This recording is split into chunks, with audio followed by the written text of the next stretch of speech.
بسم الله الرحمن الرحيم. اللهم صل وسلم وبارك على سيدنا محمد. ازيكم عاملين ايه يا جماعه؟ احنا النهارده كانت عندنا عزومه، فاختي معزومه عندي، فقالت انا هعمل حاجه حلوه القشطوطه، فهي هتعملها لكم وهتشرح لكم مكوناتها، فانا هسيبها النهارده هي اللي تعمل. اتفضلي يا حبيبتي اعملي.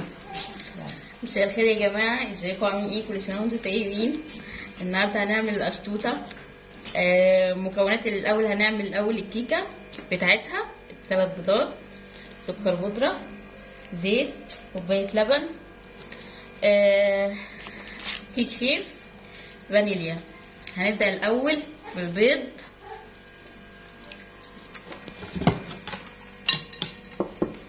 وهنحط عليه الفانيليا.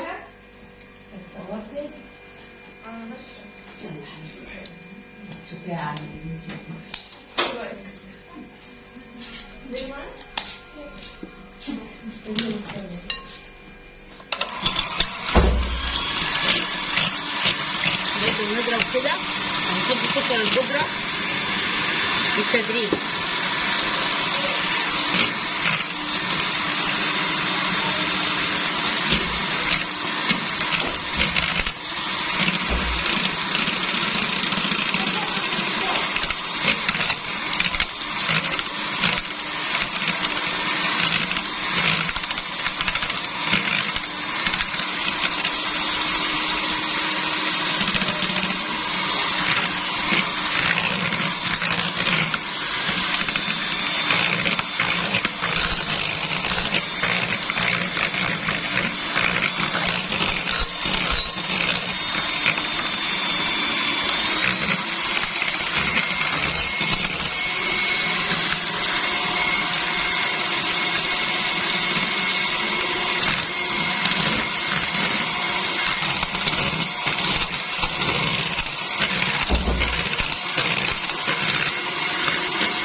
وبعدين هنحط كوباية الزيت،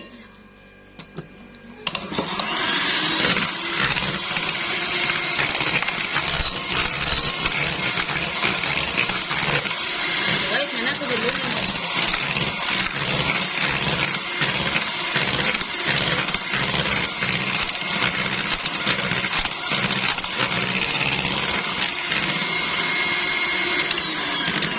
بعدين كوباية اللبن،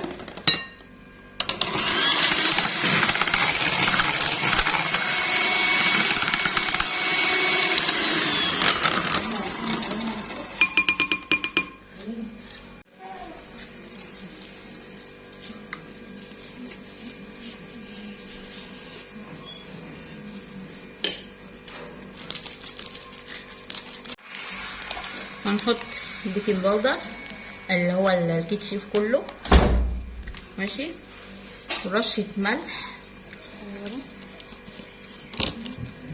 وسنة خل بسيطة بس كده. وهنزيد الدقيق بالتدريج لغاية ما ناخد القوام المظبوط.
كده الشكل النهائي للكيكه.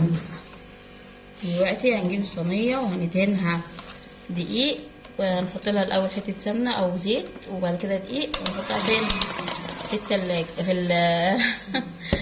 في البتاع دي اسمها ايه؟ انت قفلتي ولا لسه؟ من تاني. لا.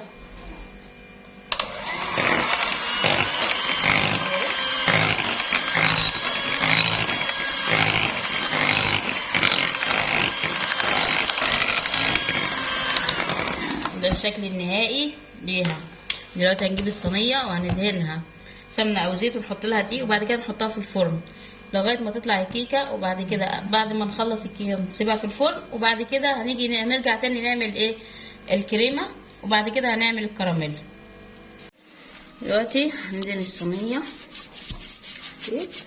زيت عشان هنحط لها دقيق عشان ما تلزقش نخلص. بعد كده هنرجع تاني معاكم نعمل ايه؟ هتحط رشه دقيق، وهنحط رشه دقيق مش كتير كده.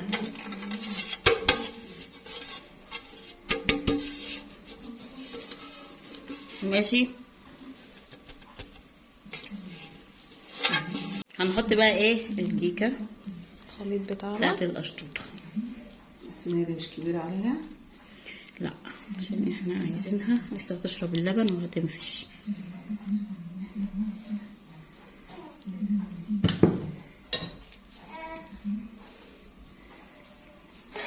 نسويها كده وندخلها الفرن.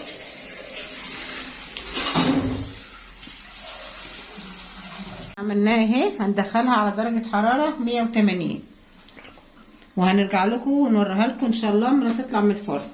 دلوقتي هنعمل ايه؟ كريم شانتيه بتاعها مع الكريمه الباستري.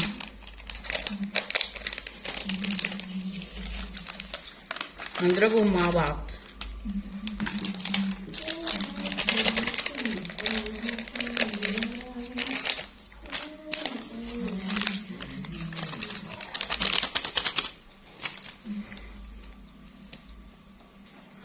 الكريمه الباستري دي كلها نقوم ضاربين.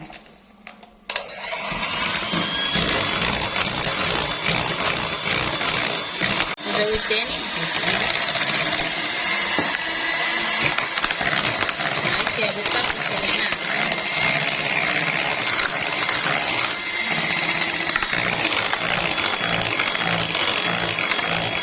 كده الكريمة كده خلصت معانا اهي، قوامها تقيل تمام. هنحطها فين؟ في الفريزر لغايه ما نخلص اللي احنا ايه هنكمله. هنعمل الكراميل دلوقتي وهوريكم الكراميل بيتعمل ازاي. نحط السكر عشان نعمل ايه؟ كراميل بتاعها. عادي انتوا ممكن تعملوها بفاكهه بكراميل باي حاجه متوفره عندكم يا جماعه. طبعا ايه هنفضل نقلب واحده واحده كده عشان السكر يدوب. بص الحله اهي، بص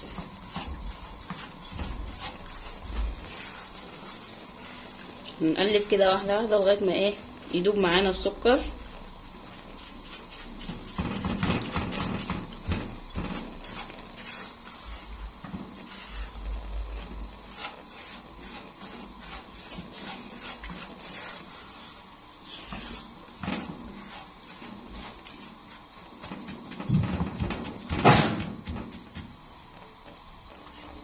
هنا بعد ما السكر داب اهو دوبناه، هنحط ايه؟ حتتين زبدة ندوب كويس. يبقى تدوب كده اهو ونجيب كده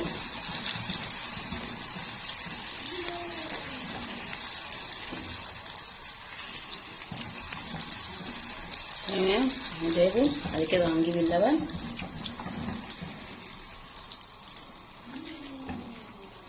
الربع الحب هنحط اللبن. طبعا هو بيعمل تكتلات كده بس مش مشكلة، احنا بنفضل وراه لغاية ما ندوبه كده بالمنظر ده.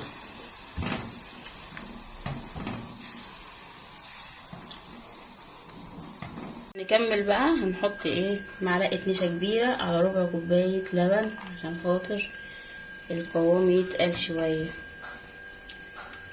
يبقى تقيل.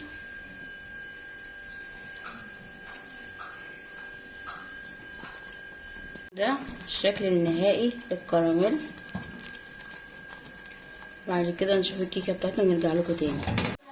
ودي الكيكه بعد ما طلعت سيبناها في الفرن كده حوالي تلت ساعه. ودي النهايه بتاعتها. هنسيبها تبرد شويه وبعد كده هنخرمها بالشوكه، وبعد كده ايه هرشها باللبن كلها بكوبايتين لبن كبار. نخرم بالشوكه كلها كده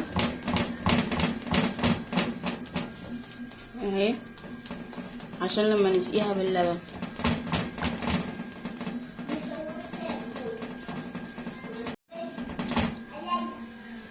تمام. هروح نسقيها بايه؟ بكوبايتين لبن. لازم نسقيها كويس باللبن، تشرب اللبن كتير عشان خاطر تبقى طريه. كوبايتين لبن ساقعين عشان ايه؟ شكلنا نحتاج كوبايه تاني.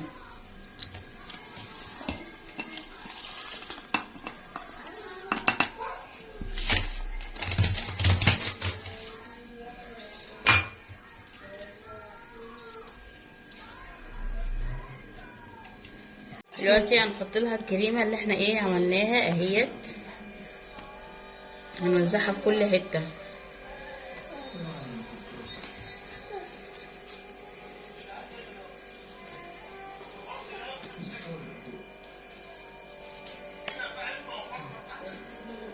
كريم باستري مع كريم شانتيه مع لبن ساقع.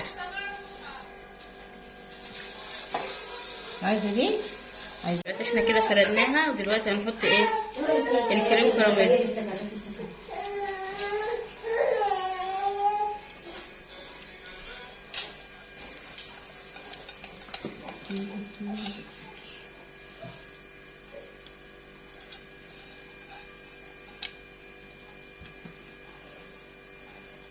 هنفرد الكريم كراميل وارجع لكم تاني. احنا كده فردنا الكراميل، لسه بقى المرحله الاخيره اللي هي التزويق بيها. دلوقتي هنحط لها شوكولاته بيضه نزوق بيها.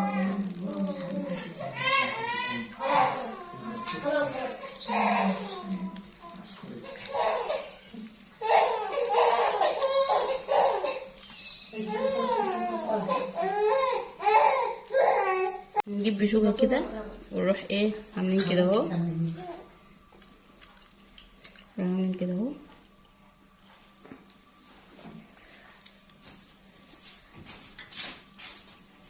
عاملين كده اهو. عايزينكم تخشوا وتشوفوا احنا عملنا الكيكه دي ازاي. عايزاكم تخشوا بقى تشوفوا ده الشكل النهائي للقشطوطه، وان شاء الله تعجبكم. وعايزاكم تخشوا تشوفوا الطريقه ازاي، وما تنسوش اللايك والشير، ويا رب تعجبكم. بصوا حبايبي، ادي القشطوطه بعد ما خلصت، وادي بعد ما قطعناها، وادي دي النهايه بتاعتها. شايفين شكلها؟ جميله جدا وطعمه جدا خالص. عايزاكم تجربوها.